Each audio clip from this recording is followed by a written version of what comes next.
മറ്റൊരു വാർത്തയിലേക്ക്. കൊച്ചി കലൂരിൽ മെട്രോ പില്ലറിൽ കുടുങ്ങിയ പൂച്ചയെ പിടികൂടാനുള്ള ദൗത്യം ഇപ്പോഴും തുടരുകയാണ്. പുതിയ ക്രെയിൻ അവിടെ എത്തിച്ചിട്ടുണ്ട്. ഫയർഫോഴ്സ് സംഘത്തിന്റെയും ആനിമൽ റെസ്ക്യൂ ടീമിന്റെയും നേതൃത്വത്തിലാണ് ഈ ദൗത്യം ഇപ്പോൾ നടക്കുന്നത്. പൂച്ച അവശ നിലയിൽ കിടക്കുന്ന വീഡിയോ പുറത്തുവന്നതിന് പിന്നാലെയാണ് ഈ രക്ഷാപ്രവർത്തനം നടക്കുന്നത്. കൊച്ചിയിൽ നിന്ന് ആൻമരിയ സണ്ണി ഒപ്പം വിഷ്ണു സുരേഷ് എന്നിവർ തത്സമയം ചേരുകയാണ്. ആൻഡ് എന്താണ് നിലവിലെ സ്ഥിതി? പുതിയ ക്രെയിനൊക്കെ എത്തിച്ചിട്ടുണ്ട്. പൂച്ചയുടെ അടുത്തേക്ക് ഇവർക്ക് എത്താൻ കഴിഞ്ഞിട്ടുണ്ട് ഉദ്യോഗസ്ഥർക്ക്. എന്താണ് നമുക്ക് ലഭിക്കുന്ന വിവരങ്ങൾ?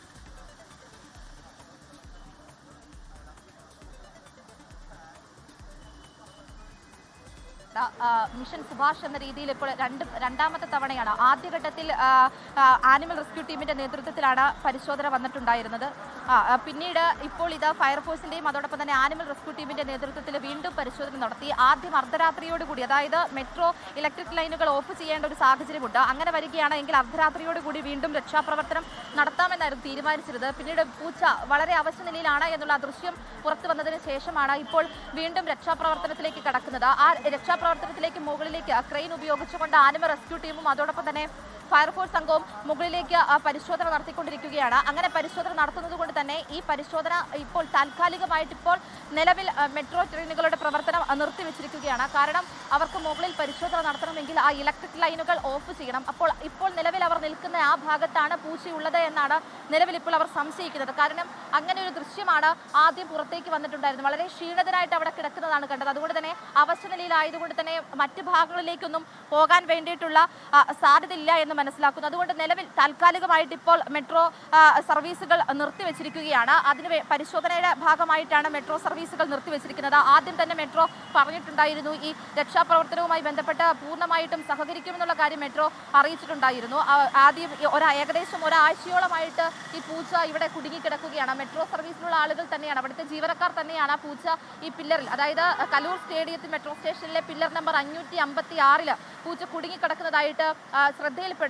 പിന്നീട് അവർ രക്ഷപ്പെടുത്താൻ വേണ്ടിയിട്ട് പല ഘട്ടങ്ങളിലായിട്ട് ശ്രമിക്കുന്നുണ്ടായിരുന്നു. പക്ഷെ അതിന് സാധിച്ചിട്ടുണ്ടായിരുന്നില്ല.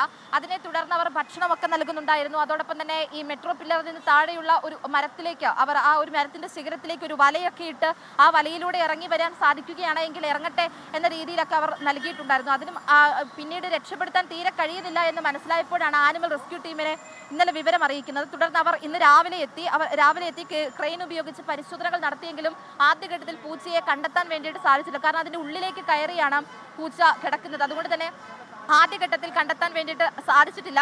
അതിനുശേഷമാണ് ഫയർഫോഴ്സ് സംഘം വരുന്നത്. നിലവിൽ ഇപ്പോൾ പരിശോധന നടത്തിയ ഭാഗത്ത് പൂച്ചയെ കണ്ടെത്താൻ സാധിച്ചിട്ടില്ല എന്നാണ് മനസ്സിലാക്കുന്നത്. കാരണം മുകളിലേക്ക് ക്രെയിനിൽ കയറിയ ഫയർഫോഴ്സ് ഉദ്യോഗസ്ഥരെല്ലാം താഴേക്ക് വരികയാണ്. അതുകൊണ്ട് തന്നെ പൂച്ചയെ കണ്ടെത്താൻ നിലവിൽ സാധിച്ചിട്ടില്ല എന്ന് മനസ്സിലാക്കുന്നു. കൃത്യമായിട്ടുള്ള വിവരം അവർ താഴെ വന്നതിന് ശേഷമേ നമുക്ക് പറയാൻ വേണ്ടിയിട്ട് സാധിക്കുകയുള്ളൂ. ആദ്യഘട്ടത്തിൽ ഇതിന്റെ മറുവശത്ത്, അതായത് ഇടപ്പള്ളിയിൽ നിന്ന് കലൂരിലേക്ക് പോകുന്ന ആ വശത്ത് ആദ്യഘട്ടത്തിൽ ഒരു പരിശോധന, ഇതിന്റെ രണ്ടാം ഘട്ട രക്ഷാപ്രവർത്തനത്തിന്റെ ഭാഗമായ സമയത്ത് പരിശോധന നടത്തിയിരുന്നു. അപ്പോൾ ആ സമയത്ത് അവിടെ നിന്നും ഒന്നും കണ്ടെത്താൻ വേണ്ടിയിട്ട്, അത് പൂച്ചയെ കണ്ടെത്താൻ വേണ്ടിയിട്ട് സാധിച്ചിട്ടുണ്ടായിരുന്നില്ല എന്നാണ് പറയുന്നത്. അപ്പോൾ പിന്നീട് അതിനുശേഷമാണ് ഈ ക്രെയിനിന്റെ ഹൈഡ്രോളിക് ലിഫ്റ്റ് തകരാറിലാകുന്നത്. ഒരു ഫയർഫോഴ്സ് ഉദ്യോഗസ്ഥരുടെ പ്രതികരണം വരുന്നുണ്ട്, അതിലേക്ക് കടക്കാമെന്ന് തോന്നുന്നു.